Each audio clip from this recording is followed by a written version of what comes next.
नमस्कार सबको, मेरे चैनल में सबका बहुत बहुत स्वागत। बोनसाई पौधा बहुत आकर्षक लगता है। आज मैं जो पौधा लेके आई हूँ ये बोनसाई ही प्रकृति का है, फ्लावरिंग प्लांट है। नाम है इसका एडेनियम। बोनसाई शब्द सुनते ही हमारे मन में एक छोटे सुंदर और आकर्षक पौधे की छवि जो उभरती है ना, उसमें से ही एक यही पौधा एडेनियम है। कुदरत की ऐसी रचना जो जीवन की गहराइयों के साथ संतुलन से जीने की सीख देती है। बाकी पौधों को हम बौना आकार देने के लिए उनकी जड़ों को समय समय पर बहुत मेहनत कर करके काटते रहते हैं कि कहीं बहुत ज़्यादा बड़ा पौधा ना हो जाए, और उसको हमेशा आकार देने की एक जद्दोजहद चलती रहती है हमारे अंदर कि हम उसको बचा लें, उसकी जड़ों को काटें। इसके साथ ऐसा नहीं है। यह पौधा बचपन से ही बौना होता है। अभी मैं आपको दिखाऊंगी आगे कि इसका बेबी प्लांट कैसे बौनाई आकार में जन्म लेता है और उसी तरह से बढ़ता चला जाता है। बात करें जड़ों की, तो जड़ों के पास हमेशा इसकी जड़ों को बचाना होता है हमको। जितना हम ऐसी जड़ों को सहेज लें, ये उतना ही सुंदर आकार लेगा। जो पौधा आप ये सामने देख रहे हैं, ये सब इसी तरह से हैं। इनकी जड़ों को बहुत बचा बचा कर रखा मैंने, और कैसे समय समय पर इनको संभाला, कैसे इतनी ऊंचाई वाली जड़ों का आकार आ गया। और ये 4 इंच की ट्रे में आप देख सकते हैं कि 4 इंच की ट्रे, जिसके अंदर बहुत थोड़ी सी मिट्टी, थोड़े से कंकड़ पत्थर, इसी में ये फल फूल रहे हैं। अच्छी सी फूल भी आ रहे हैं। अभी मैंने इनकी कटिंग जब करी हुई थी, तो इसलिए मैं इसको आपके सामने लेके आई हूँ कि इस समय इनकी जड़ों पे बात करना बहुत आसान हो जाता है, क्योंकि जड़ें दिखाई दे रही हैं। जिस टाइम पे इसमें पत्ते आ जाते हैं, फूल आ जाते हैं, तो ये जड़ें ढक जाती हैं, कम दिखाई पड़ती हैं। लेकिन आज मेरा मकसद सिर्फ़ और सिर्फ इनकी कलात्मक जड़ों से आपको मिलाना है कि कैसे कैसे मैंने इनको संभाला। आज वही अपनी मेहनत, अपना अनुभव आपके साथ में शेयर करना चाहूँगी। तो देखिए कि किस किस तरह से ये बने हैं। अब मैं इनके बारे में बताती हूँ आपको कि इनका ध्यान बहुत ज़्यादा नहीं रखना होता है, बहुत ज़्यादा पानी नहीं चाहिए होता है। सिर्फ़ और सिर्फ जड़ों पे काम करने के लिए, अगर आपको इस तरह की जड़ें चाहिए तो इस पे काम करने के लिए बस हर साल इसको इसके पॉट से अलग करना है। जब जड़ें हवा के संपर्क में आ जाती हैं, हवा और धूप लगने लगती है, तो वो बहुत जल्दी से मोटी होती हैं। जब तक मिट्टी के अंदर छुपी रहेंगी जड़ें, तब तक ये पतली पतली ही रहेंगी। मेन एक इनका तना ये जो मोटा है, जो बाहर है आप देख सकते हैं, वही फूला हुआ है। और जितनी नीचे मिट्टी के नीचे हैं, ये सब पतली पतली जड़ें हैं।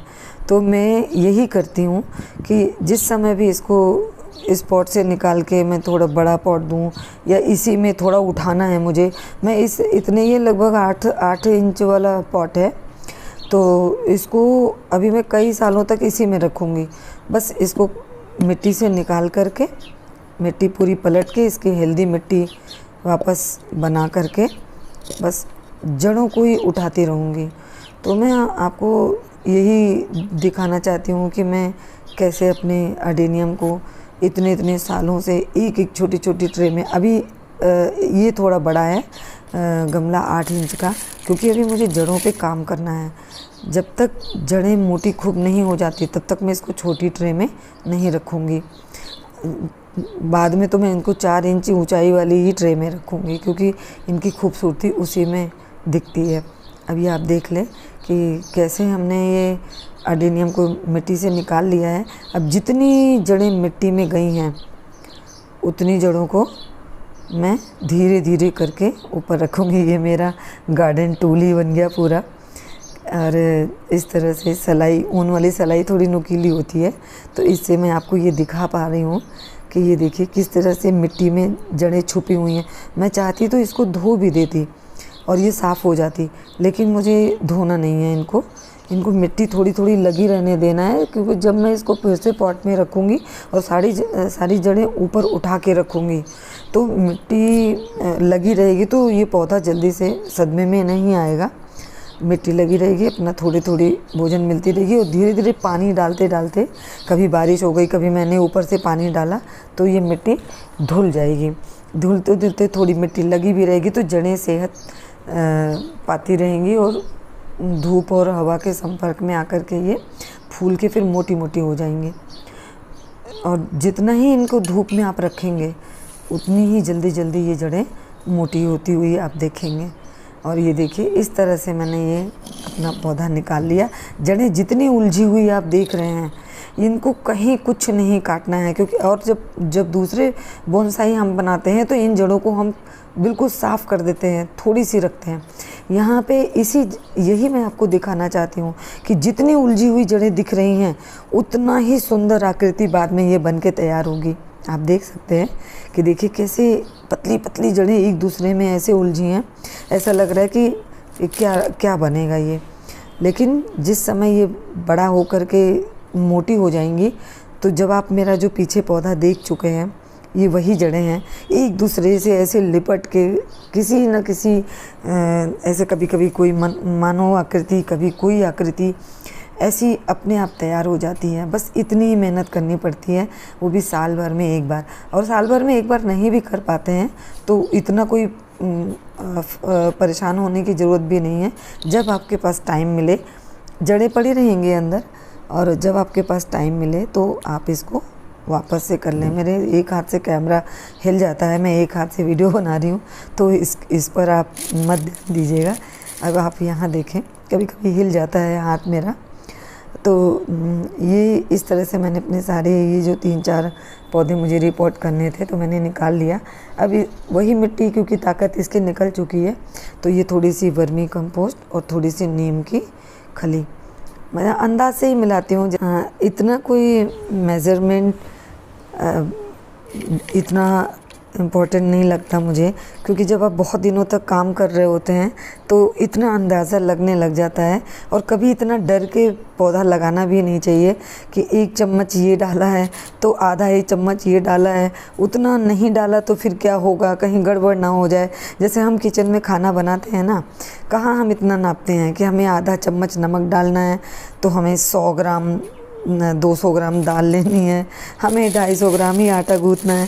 हम किचन में बहुत सारी चीज़ें अंदाज़ के काम करते हैं। जब आप बहुत दिनों तक कोई काम करते हैं ना, तो अपना अंदाज़ा इतना अच्छा हो जाता है कि आप अंदाज़ के नमक डाल देते हैं, इतना नाप के नहीं कभी कोई चीज़ बन पाती। तो यही चीज़ आपके गार्डन में भी है कि अगर थोड़ी सी मिट्टी ज़्यादा हो गई, 1 चुटकी खाद ज़्यादा हो गई, थोड़ा सा और भी कुछ कम ज़्यादा हो गया, तो उसके लिए इतना घबराने वाली बात नहीं होती। बिल्कुल बेफिक्र होके, निडर होकर के अपनी गार्डनिंग करिए। ये देखिए, हमने अपना जो गमला खाली किया था उसमें मैं टिकड़े इस तरह से लगाती हूँ, एक ही नहीं रखती हूँ छेद के ऊपर कि एक रख दिया और ढक गया, नहीं। जब आप 3 साइड से 3 अलग अलग साइड से लगाते हैं तो वो किनारा ऊंचा हो जाता है, और ये ऊपर से एक ऐसी चौड़ी टिकड़ी उठा के रख दी। अब अच्छे से इसमें हवा पास हो जाएगी, पानी भी निकल जाएगा। और ये मैंने ये जो रखी है बजरी छान के जो मोटे मोटे कंकड़ निकलते हैं, इसको नीचे ऐसे ही थोड़ा सा बिछा दिया। इससे क्या होता है कि पानी रुकता नहीं है और बढ़िया पानी निकल जाता है इसमें, और पौधे सड़ने की भी कोई चांसेस नहीं रहते ज़्यादा ऐसे। और इस तरह से मिट्टी डाल दिया। वही पौधा लगाऊंगी जो अभी मैंने इसी पॉट में से निकाला है। बस करने ये जा रही हूँ कि पहले ही वो पौधा एकदम धंसा हुआ था मिट्टी के अंदर, अब मैं उसको सिर्फ सपोर्ट देने भर का, ये देखिए मैं छोटा सा होल जो करके रख रही हूँ। तो अब आप देख लीजिए कि ये पौधा ये है, और इसको मैं बस बहुत हल्का सा सपोर्ट करूँगी कि ये देखिए जितना मिट्टी में गड़ा हुआ था हमारा पौधा, उतनी मिट्टी लगी हुई और भीगा हुआ सा पौधा दिख रहा है। ये सारी जड़ें, अभी मुझे ये सारी जड़ें ऊपर कर देनी है। जितना नीचे का हिस्सा दिख रहा है, बस इतने को ही किसी तरह से खड़ा करना है मुझे। इसको ज़्यादा मिट्टी में नहीं दबाना है, ताकि आगे जा कर के ये जड़ें मेरी खूब मोटी हो जाए और ये पौधा और ज़्यादा सुंदर हो जाए। इस तरह से ये लगा दिया मैंने। आप देखिए भीगे हुआ जितना पार्ट है ये पूरा मिट्टी में गड़ा था, लेकिन मैंने अब नहीं डाला है। अच्छा, थोड़ा सा टेढ़ा मेढ़ा पौधा अभी रख सकते हैं इसको हम, क्योंकि अभी ये थोड़ी सी हवा से गिर ना जाए। थोड़े दिनों के बाद जब मिट्टी में पकड़ लेगी इसकी जड़ें, तब हम इसको उठा करके अलग तरह से अपने शेप में ले लेंगे, सीधा कर लेंगे। अभी देखिए सपोर्ट के लिए मैंने कैसे ये गमले के सहारे खड़ा कर दिया है एक प्लांट, ताकि ये गिरे ना। सारे जो मैंने 4 प्लांट खोद रखे थे, ये देखिए अब इसको एक और गमले के सहारे टिका दिया, जिससे ये गिर ना जाए।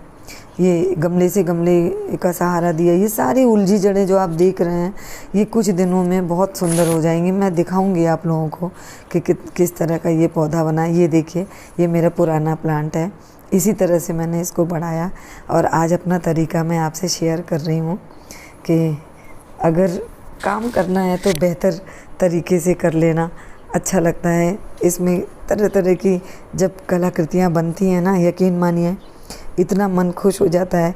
बैठ के आप जितना ध्यान से देखेंगे आपको उतनी तरह की आकृतियाँ इसमें मिलती चली जाएंगी। तो यही रहा मेरा ये जड़ों को ऊपर उठा करके रखने का तरीका, जिससे ये सुंदर संतों की टोली मेरे पास तैयार हुई है। आप देख सकते हैं कि संत जैसे बहुत थोड़ी सी मिट्टी पा करके ऐसे संदेश दे रहे हो कि कितने थोड़े में भी जीवन खुशी खुशी जिया जा सकता है। 4 इंच ऊंचाई के गमले में कितनी मिट्टी आएगी, जिसमें कंकड़ पत्थर भी हैं, फिर भी ये पूरी सबल होकर के तैनात है हमारे गार्डन में। मेरी गार्डन की बहुत बड़ी शोभा है ये। मेरा ये सबसे पहला प्लांट, मेरी गार्डनिंग की पूरी लाइफ का सबसे पहला प्लांट है ये, जिसकी एक मदर प्लांट से मैंने इतने बना लिए। और सच कहूँ तो थोड़ी सी सकारात्मक सोच के साथ जब आप इसमें काम करने जुटेंगे कि कहीं बिगड़ ना जाए, कहीं ऐसा ना हो जाए, कहीं वैसा ना हो जाए, नहीं, जो होगा देखा जाएगा। एक बार बिगड़ेगा दोबारा होगा अच्छा। तो इसी तरह से आप बेफिक्र होकर, निडर होकर के अपनी गार्डनिंग में हाथ लगाइए और खुद ये पौधा अपनी उम्र, हमारी मेहनत आपको बता रहा है कि कितने दिनों की हमारी ये मेहनत है। और इस कला को निखारने के लिए मैं समय समय पे इसमें यही काम करती हूँ कि थोड़ा सा जड़ों को ऊपर उठाती हूँ। और जब हम इनके सच्चे सेवक बन जाते हैं ना, तब ये प्रकृति की सारी ऊर्जा हमारे घरों में घोल देते हैं। जो भी इनके पास आता है वो खुशी से झूम उठता है। और इनसे यही सीख ले रहे हैं हम कि कितना कम में कितना खुश रह सकते हैं। तो आज का हमारा यही वीडियो आप तक रहा, कैसा लगा ज़रूर बताइएगा। उम्मीद है आपको पसंद आया होगा। तो बहुत बहुत शुक्रिया, बहुत बहुत आभार, धन्यवाद।